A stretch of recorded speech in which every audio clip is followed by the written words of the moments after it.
So yeah, my name is Johanna Pfalz, and I'm with Eclipse Geomatics, and just wanted to quickly extend a thank you to the organization committee, Roger and everybody else that has put the time and effort into making this conference and putting it together. It's been a really great opportunity for us to kind of revisit with some old colleagues and make some new friends. I'm pretty excited here to be able to present on the Augmented Reality Sandbox. So I'm just going to dive right into it. A picture is worth 1,000 words, and to really adequately describe what this is, I thought it would be best to give you a very short 30-second video so you can see what it is. So the Sandbox is a 3-foot by 4-foot sandbox on a stand. It's connected to a bunch of computer technology. Sorry, the video's a little slow. And the software can read the surface of the sand, and it generates it on the fly. Actually, my video. Is it not showing on the other screen? Yeah, it's showing on the computer. Sorry. Windows 10. Oh, is that what you're saying? No, it's a Karen thing here. Oh. Just pause that for a second. Sorry, everybody. Sorry about that. We tested it out just before lunch. I saw it. Good to go. Okay, thank you so much. So the Sandbox is a 3-foot by 4-foot box full of a special type of sand called Sandtassi sand. It's connected to a bunch of computer equipment, and it essentially, the equipment reads the sand on the fly. And generates topographic lines. And here you can see our summer students, as he moves the sand around, the system automatically regenerates your topographic lines.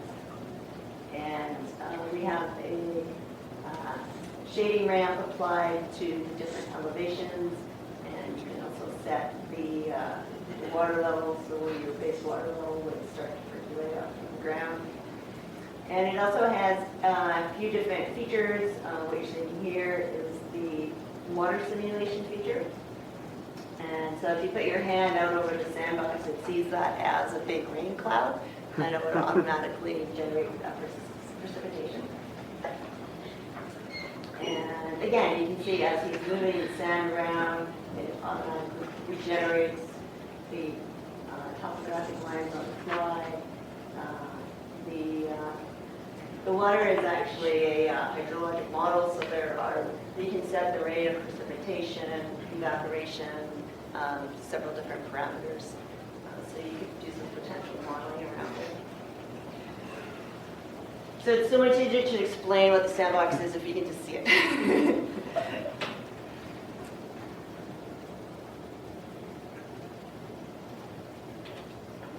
So who developed the Augmented Reality Sandbox? This was created through a National Science Foundation grant through the University of California Davis Lab. It's called the Caves Lab. And there's a fellow there, Dr. Oliver Kralos, who was sort of the lead in designing this tool. And their goal was to develop an educational tool that was focused on freshwater, lake, and watershed science, with a focus on earth sciences. And they wanted to somehow bring in the 3D visualization aspects to this educational tool. They worked in collaboration with a few other organizations at the University of California, Davis, and their end result of the project was the Augmented Reality Sandbox. And so one of the conditions of the project was that they needed to put the results out on their website, make the source code open source, and provide some diagrams, with the idea that other organizations could pick up on their work and build their own sandbox. So we saw this video and we thought it was super cool, and we decided we wanted to build one. This is about 3 years ago. So we just sort of worked away at this on Friday afternoons, and over a period of time, we were successful in putting together a augmented reality sandbox. And so on the left here is sort of the UC Davis demonstration sandbox. You can see that it has the 3x4 foot sandbox. It has this very fancy metal arm with a connect over here and the short projector over here. And then above is just sort of more of a conceptual diagram of the hardware. So the 3D camera is actually a Connect, first generation Connect camera, which is situated directly centered over the sandbox. And then there's a short throw projector, which is kind of on the angle side there. And then that's also fed through into the computer and the software. And then on the right there, you can see that's the box that we built. And there's a summer student rain here. So it was a bit of a process over the course of about a year to get the different pieces of technology working.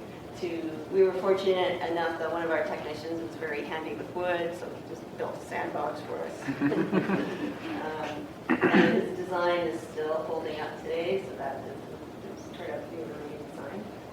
Is Ken around here? Anyway, there you go. Yeah, so Ken was our first intern. We helped put the software pieces together and got them talking. So it was a really interesting effort, and we got it up and running, and then we realized we needed to figure out what to do with it.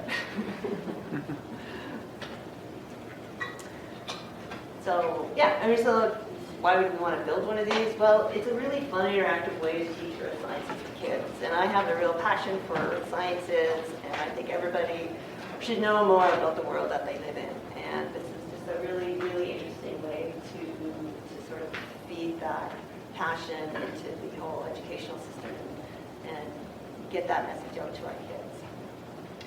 I also felt that our kids in the north they don't have as many opportunities to engage with some of this more interesting technology. They can't really do trips to Science World or the aquarium. So I thought this would be a really interesting tool for them to access. So some of the other features that the Sandbox is capable of, we talked a little bit about the water flow simulation model. There's some details around what kind of equations are governing the fluid flow. There's a white paper on that if you're interested in the detail. We talked a little bit about how you control the rates of precipitation, evaporation, and some of the other parameters. And you can also switch from water to snow to ice or even to lava. The lava is a very popular one. Build volcanoes. So we built the sandbox, and then, okay, now we need to get it out into the community, into the schools, to events. And as a company, that wasn't a really good fit, so we partnered with an organization called the Baltic Valley Center for Natural Resources. We call it the BVRC for short. And they're a nonprofit organization that was happy to partner with us. And it's resulted in a fairly good fit. And so we kind of look after the administrative side of things. We can apply through funding through the research center, and then Eclipse Geomatics provides the technical services. So we come out and deploy it, and set it up for different groups, and do programming around it. There's some websites if you're interested in finding out a little bit more, the kinds of videos. Check out our website as well. And so learnings and current challenges. Getting the sandbox up and working was the first challenge. And when we first started this, there wasn't really there wasn't a strong user group around the whole sandbox community. It was kind of back me up on that. Right, today there is a website dedicated to the augmented reality sandbox, and there's a pretty strong user community.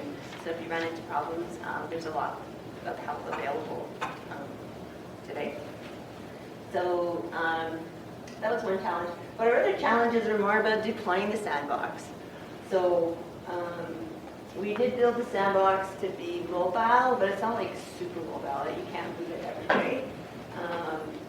So deploying it required a relatively stable location. So setting it up perhaps somewhere for a month or a couple weeks at a time. Turned out to be that was more realistic. Organizations and groups needed lesson plans that could help connect the sandbox to the learning outcomes, particularly particularly within the BC school curriculum. So teachers would come and see the sandbox and they'd be, oh, that's great, but like, how do I relate to this in terms of my day-to-day learnings with my students?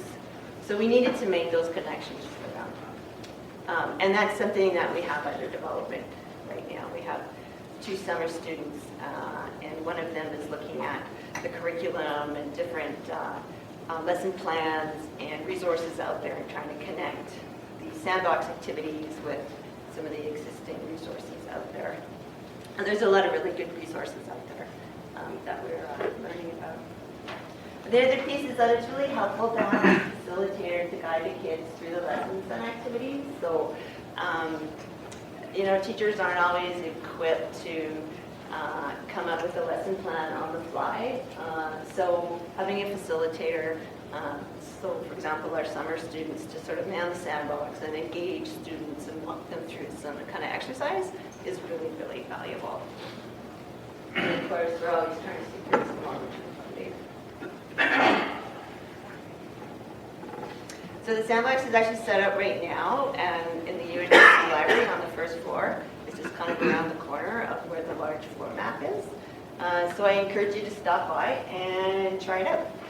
These are some pictures of the students that were here yesterday playing in the sandbox, building a big lake, I think, on the left-hand side and then a big mountain on the right-hand side.